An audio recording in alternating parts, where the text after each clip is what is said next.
Hello everyone, this is Janice Goldschmidt and I'm back with another Food for Thought tutorial.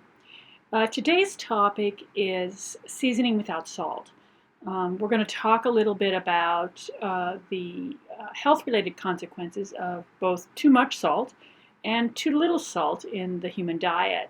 Then we're going to give you some options for how you can season food appropriately without just simply reaching for the salt shaker. And I'd also like to take a little time to talk about utilizing spices in the development of cooking skills for the individuals that we work with and live with and support. Because spicing is a very important part of the cooking process, and it's also important to introduce individuals with challenges to spices. So let's get started.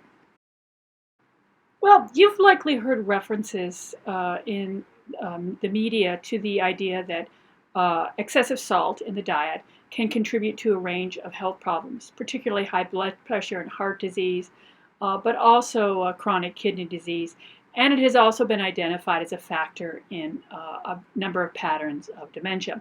But what we're really saying when we're talking about health and salt is that consumption of salt affects multiple organs. So let's look at those organs. Okay, so first of all, intake of excessive salt is known to affect the brain. The brain can be affected in a number of ways. It can harm arteries that lead up to the brain, preventing it from taking in appropriate amounts of oxygen or nutrients or whatever. It can lead to dementia due to that reduced oxygen. And if an artery bursts related to overconsumption of salt, it can lead to a stroke. So the brain is one of the organs that are affected by excessive intake of salt. Salt intake is also known to affect the heart. The heart, as we know, is responsible for pumping oxygen throughout our body. So too much salt can either strain or damage the arteries that lead into the heart, thus compromising the ability to distribute oxygen. It can contribute to pain in the heart because the heart is striving harder and harder and harder to get the nutrients and oxygen circulated. And salt can also contribute to clogged or burst arteries, which can then lead to a heart attack. So brain and heart, but we also know that excessive salt consumption can affect the kidneys because the kidneys are responsible for removing excess fluid from our body. So if for some people who take in too much salt, it prevents the kidneys from clearing the blood. The kidneys are just working too hard simply. And it can cause strain to the kidneys, leading ultimately to kidney disease. And lastly, the theme tying all these together is excessive salt can affect just the arteries, the vessels that actually transport oxygen-rich blood to the parts of the body. Too much salt consumption has been very effectively tied to increased blood pressure. This strains the arteries, and the arteries go thicker in order to alleviate the strain.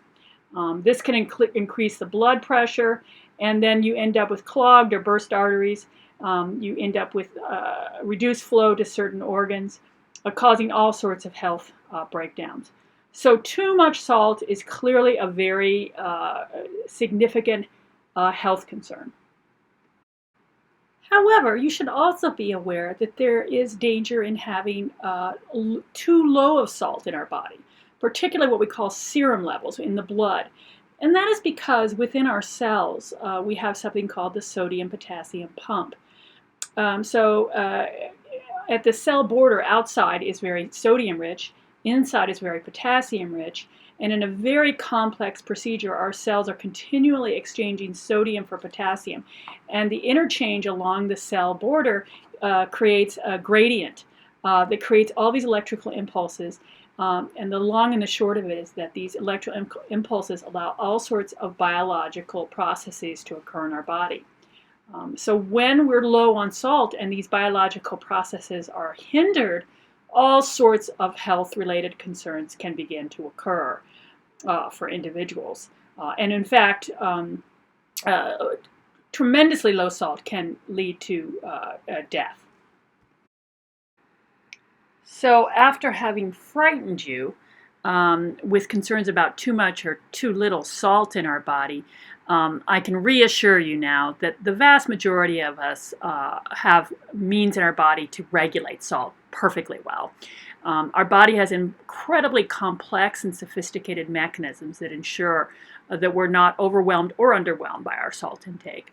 If we take in too much salt, we suddenly get that overwhelming urge to drink water. We're so thirsty. And what happens when you drink some water to intake fluids? You have to urinate. And when you urinate, your body will expel some of the salt. So that's one way your body responds. If you don't have enough salt, you're going to have unbelievable urges to eat something salty. You might even start reaching for the salt shaker. So your body will compensate if too low or too high. But some of us have some challenges in terms of maintaining that homeostasis, as we call it, that balance between too much and too little. Some people have a genetic predisposition to either have high or low salt in their body. And sometimes people who are taking medications, particularly multiple medications, will have a challenge in maintaining a salt balance. Because we know that salt has so many incredible effects on our health, it's very important then to keep an eye out, particularly with individuals that we support and work with, because they're often on polypharmacy, meaning multiple medications. So it's very important to keep an eye on their salt intake. And how much then is an appropriate amount of salt to be taken in on a daily basis? Well, the U.S. government now directs us to 1 teaspoon per day, which is, of course, about the amount in one of your fingers, the end tip of your finger. Most of us know what a teaspoon is. But that's not really a lot. And it's very, very easy to get a teaspoon of salt on a daily basis without even really knowing it. So it's very, very easy to get that teaspoon a day. You don't need to be adding any extra salt in general to get enough salt into your diet, sodium into your diet. The big culprits are anything processed. Okay, so soups are infamous for having a lot of salt, but so are all frozen meals. And of course, many of our snacks, our pretzels, our chips, they typically have a lot of sodium added, as does pizza, any kind of bread type items. But you should also be aware that some foods naturally contain a lot of salt. And the biggest culprit here is going to be seafood, obviously, because it's something you get out of the ocean. It's going to naturally have a large salt component in it. So when we're talking about processed foods and salt, and if we want to control our salt intake, and for most of us, we should keep an eye on it. Our body does a nice job of regulating, but if you have an individual that is taking a range of medications, they may need some additional help. The medications tend to complicate the issue of sodium, and we want to control that sodium because too much, too little is a health risk. So one of the best ways is just to look at the food label. The USDA mandates the listing of sodium on products, and so you get a good sense of how much. You can look at the label and sense how much of an impact a food is going to have. Keeping in mind of how much that teaspoon a day, and the label will tell you not only how much is in there, but what percentage of a daily recommended amount of salt is there. So that gives you a good way to sort of do a check on the intake of sodium. So based on the assumption that you want to limit the amount of salt you use in spicing foods, we look in another direction. And the most obvious direction to look in is herbs and spices. They're an incredibly appealing contribution to meals. They give flavor, they give color. Some of them actually have medicinal properties. For example, cumin is known to lower blood pressure, as is cinnamon. Many have anti-inflammatory process and can contribute to a variety of physical processes that can essentially be more healthful. Also, spices are fun. They're typically readily available. They're no longer considered exotic, and most times you can find them on the grocery store shelf. As I said, spices are incredibly colorful. I'm probably like you. I know a handful of spices really, really well, and some others are kind of mysterious to me, and I mostly become acquainted with them through recipes that direct me to add them. But we're just going to give you some helpful hints as to how to use spices in everyday cooking. When we're talking about meats, poultry, fish, some of the most appropriate spicing includes bay leaves, which are wonderful in things like chilies. Garlic is a superstar anytime. Ginger, lemon juice is essentially a seasoning. Turmeric, of course, and onion powder. Be careful of onion powder. Sometimes they will have, some of the products have sodium added, which of course defeats the purpose of utilizing them. So just take a look at the ingredients list on onion powders. For vegetables or salads, some of the most popular seasonings include chives, dry mustard, paprika, and thyme. On the dry mustard, a little bit goes a long way there, so be very careful of how much you're utilizing. Some other seasonings that are perfectly appropriate for stews and sauces include basil, dill, parsley, rosemary, sage. Some of these are available fresh, but dried spices are perfectly appropriate for seasoning.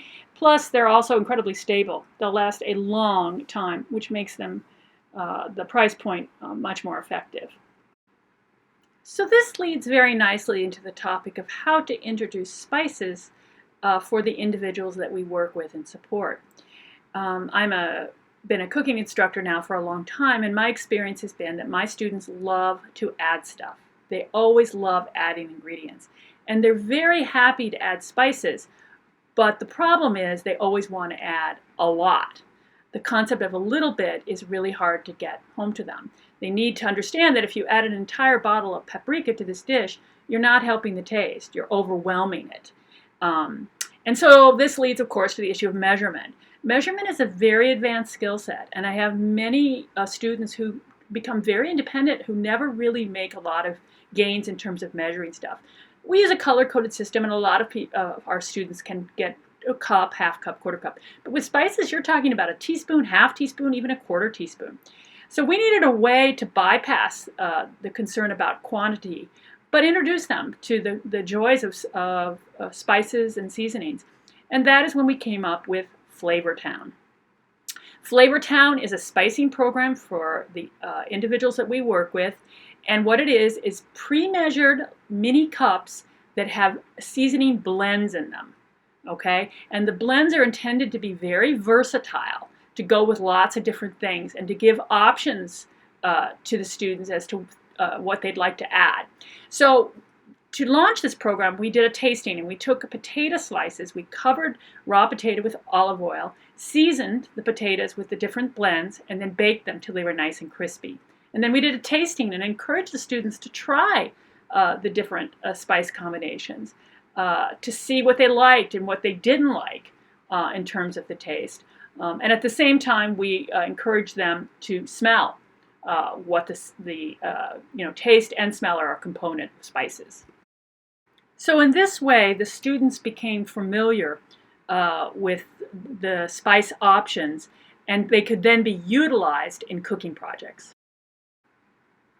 So at the teaching kitchen, when it's time for one of my students to actually prepare a meal, we want to give them that spicing option, and we'll typically bring them the menu, this visual you're looking at right here, as well as a platter with the options on it. The menu will allow them visually to get a sense of what they want, but it's also sometimes important to allow them to smell options. And the names of our spice combinations are intended to lead them to appropriate choices. So for example, if they're making salmon, the obvious choice would be shark bait. If they're making some sort of, casserole dish with tomatoes and cheese and corn, nacho business is ideal. If they're making pizza, pizza perfect.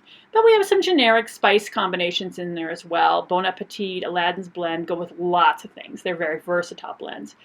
And then there's a lemon blend, essentially. And the individuals can either pick by visually looking at the menu, or they can open the little cups and smell. They're allowed to utilize sense of smell while they're picking. And they really enjoy this part of the cooking process. And of course, it's another factor of cooking that gives them that choice. Choice is so empowering that you have to promote it wherever possible in the cooking process. So here you're getting a eye at our trade secret, which is our Flavortown recipes, what we combine to create the unique flavors.